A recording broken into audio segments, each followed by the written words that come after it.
protest. I don't want it to come down on them like a ton of bricks. There will be no club fines or suspension or any repercussions. So basically, if there's no repercussions, how has this changed? An answer, it hasn't. This is all just ridiculous. A waste of everybody's time. The NFL's in the same position that it was in.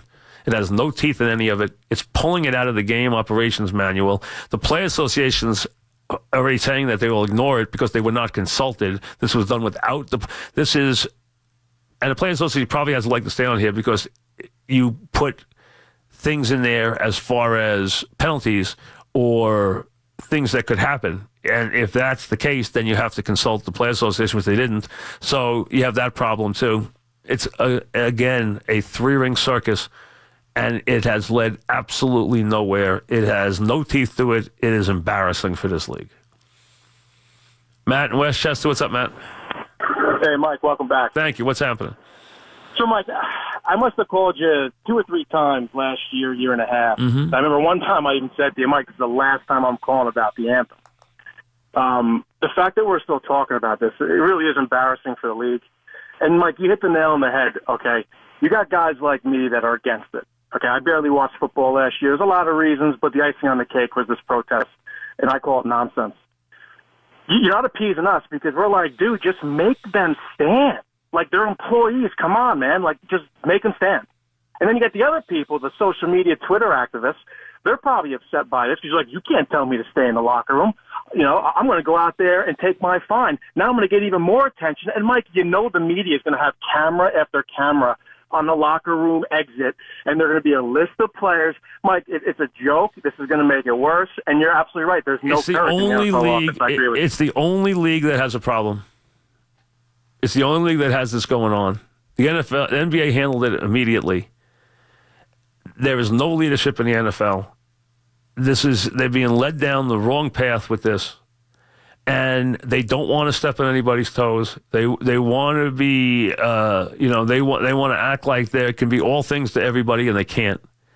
And the players, I believe, would respect it if they said, listen, this is not going to be allowed.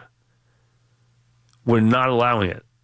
We will find other ways for you to protest. We will find other ways for you to make your presence felt. We will find other ways to use our very, very strong clout in the community and our vast resources. We can do all that. We can help a lot of people. We can reach a lot of people, which they can. And everybody encourages them to go out and do that. Players, go out and do that. Teams, go out and do that. The NFL, with an embarrassment of riches, go out and do that. Attack these social ills. Do it. But there's a time and a place for everything. And the fact that the national anthem has to be disrupted is not the time nor the place. And you don't have the right to do it as an employee. That's this idea that, I have the right. No, you don't. They make a rule that you can't do it, then you can't do it. You're being paid. You're in uniform. If I employ you and you work for me, and I'm telling you that if you protest or say something from your station where you work and you're going to in some way upset my customers, and I'm telling you not to do it, because if you do, I'm going to fire you, I have every right to fire you. I don't owe you the right to have that protest there. And that doesn't mean that I am not embracing protest.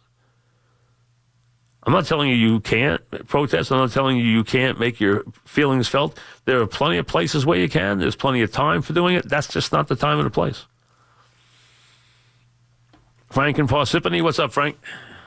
Hi. Thank you, Mike. Welcome back. Thank you. What's happening? Yeah, basically you got a guy that's making $500 million and he drops the ball and strikes out. Every time this comes up, I barely watched football last year, and this thing go on, I probably won't this year. Let me tell you, if they tell you whatever the percentage of people that are dropping out or watching football, time that by 2, because you know what? They're coming up with the sweetest number they could get to tell you, no, it's not affecting them. It is affecting them. I was getting all my football fix from college. I was watching maybe just a little bit of the playoff because the Giant wasn't in it. I wasn't in it. I was surprised, I have to admit. I was actually shocked. I have to admit, I didn't think when this started that it was that big a deal. But I can't tell you last year how many people, whether it was at an event we would do, whether we were at the Tiller Center, we were at Mulcahy's, or I was out somewhere or wherever, I can't tell you how many people came up to me and said, I haven't watched an NFL game all year. I used to be a season ticket holder. I haven't gone to a game all year. I am a Giant fan. I'll only watch the Giants. I won't watch one other game in the league. That's my protest. I won't even watch the Giants. I can't. I was stunned by how many people talked about how they were impacted by the anthem. And if that's true, it is. You think that's good for the players? It's not good for the players. It's not good for the. It's not good for the coaches. It's not good for the players. It's not good for the league. They're running a business. It is hurting their business. These players get paid a tremendous amount of money. They play a kid's game. These same players who think it's their right to protest there can find out how tough it is to go out and get a real job. Instead of being paid to play a tremendous amount of money, and they deserve their money because they have a great skill. But you know what? There doesn't have to be a league for that skill. And a lot of them don't have an ability to get a job where they could come anywhere near approaching the lifestyle that they are afforded by going out and playing football.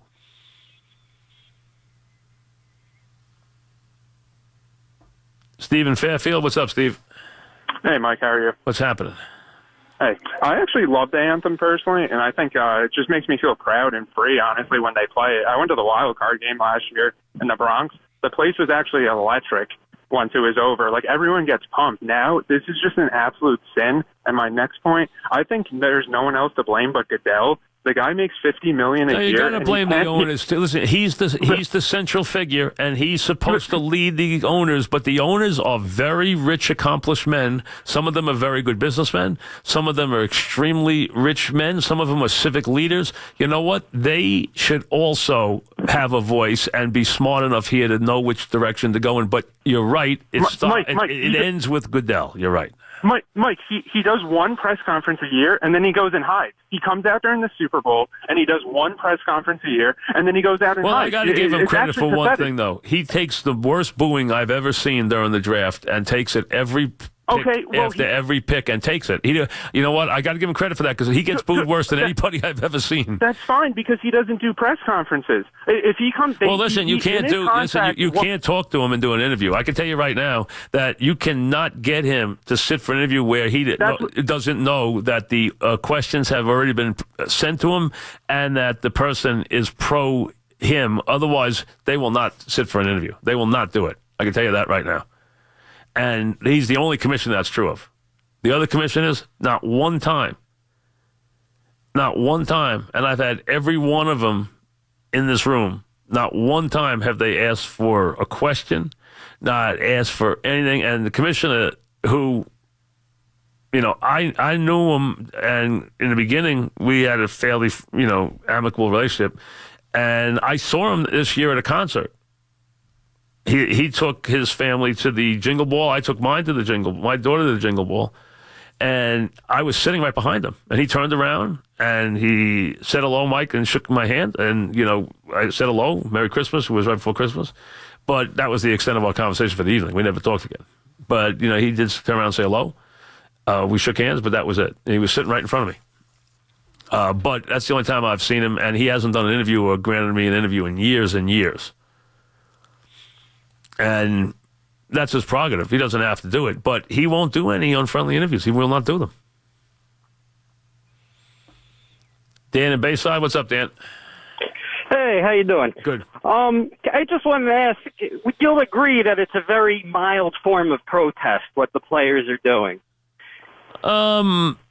I wouldn't call it a harsh form of protest, but I do think it is a disruptive form of protest and one that is clearly hurting their business.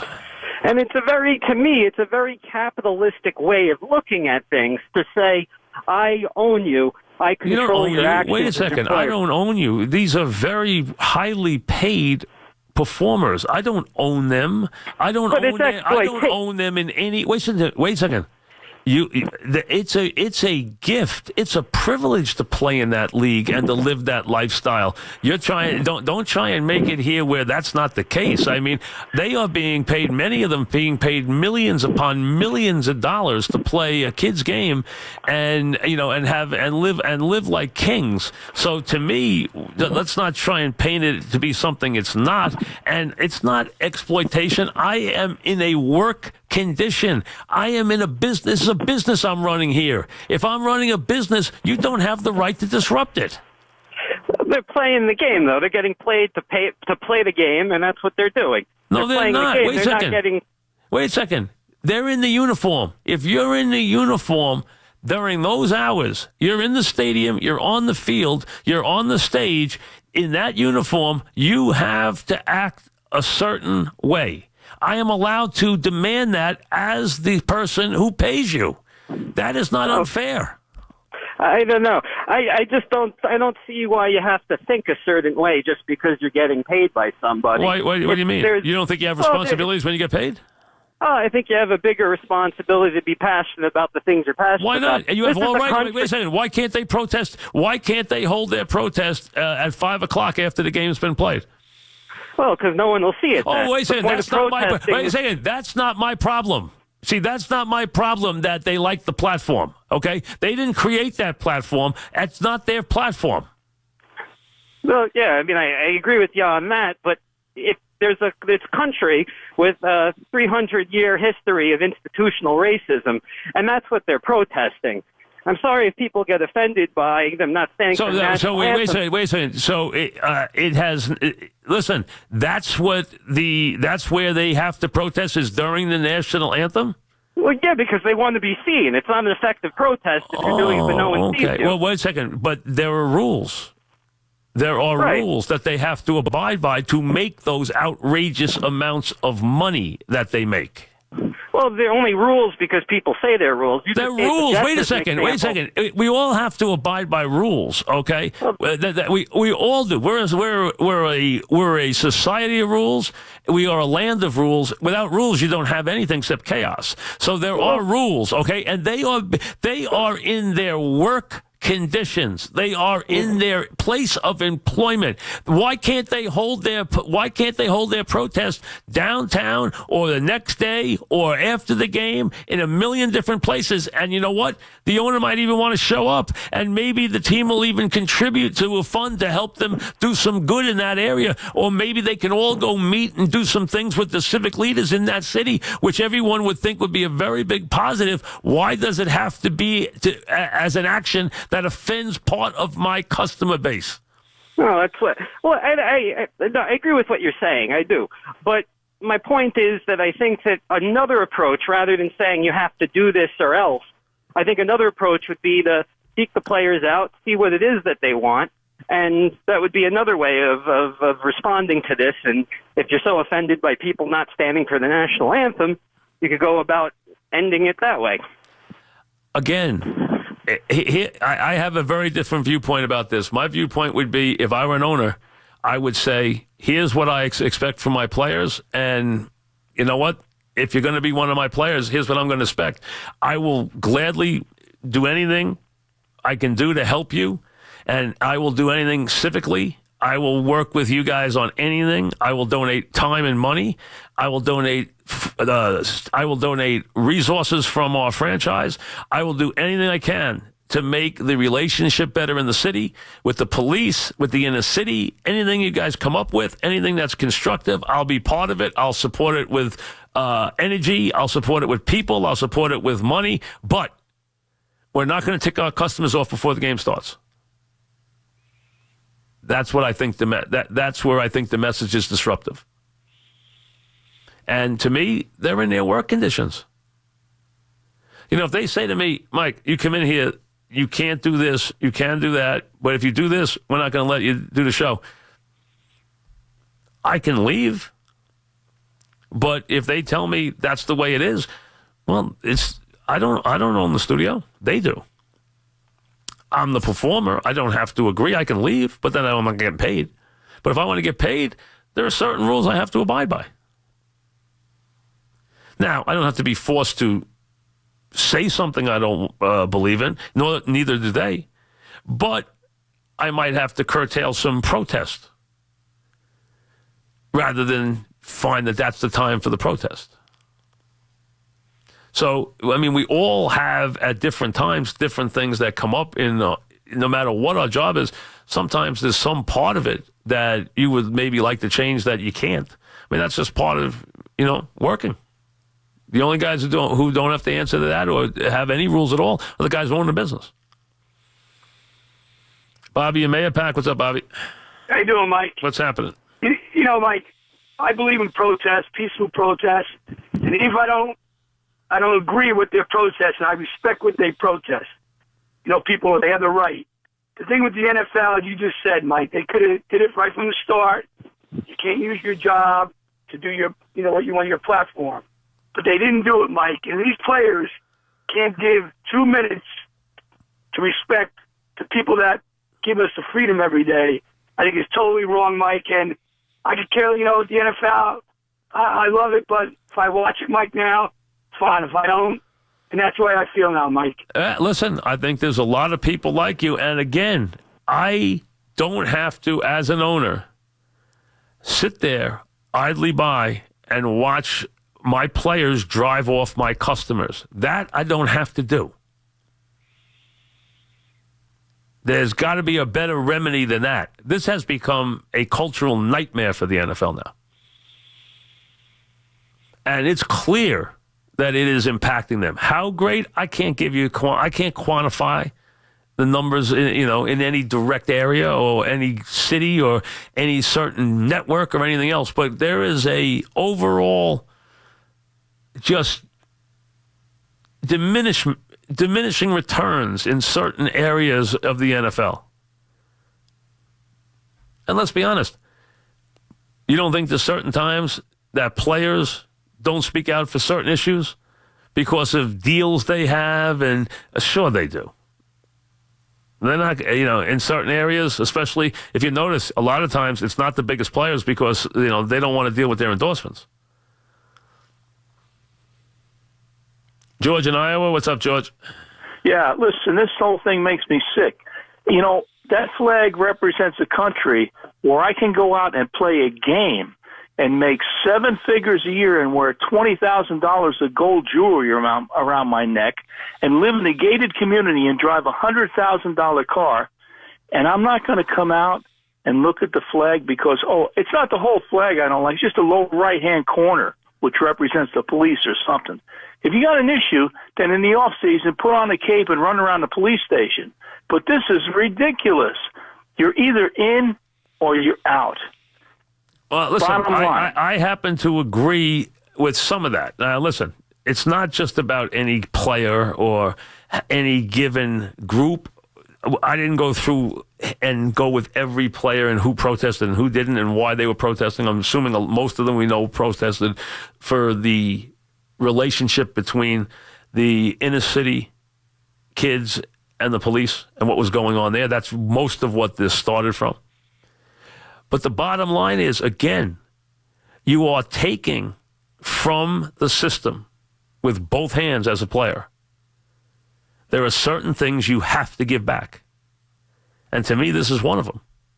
And that's what I would tell the players. I'm willing to work with you. But you know what? You go outside, as George said, and get in your Maserati and your Bentley and your, Mercedes and drive to your fancy house, and you've earned all that. You have a gift. You've cultivated it. God bless you. I'm all for it. That's what America's about. That is what America's about. Because this is a country where it doesn't matter what your father did or whether you had one or whether you had one who was there for you or how you grew up or what your last name is. It matters whether you're good enough to produce. And this country doesn't keep anybody down. If you'll work hard enough and you have enough guts, you can make it in this country. There's a million stories of everybody who has. And that's what makes us the greatest country in the world. And you know what? If you're taking from that, then there's certain things you have to give back. And there's a place and a proper time for everything. And this isn't being anti-protest or anti-freedom of speech or anti-anything. This is, I'm not letting you damage my business from which you got rich. You're still getting rich from my game, from our game. So don't damage our game. Let's work to fix the problems that are there. Let's use our strength and our power that we have together in terms of celebrity, in terms of money, in terms of people, and all the things that we can do to form a positive inertia. Let's do that. But let's not detract from our sport and from our business. And that's what I think what they've done. They've damaged their business to prove a point. They didn't need to do that. There's other ways to do it. And the NFL just doesn't have the guts to stop it. Back after this.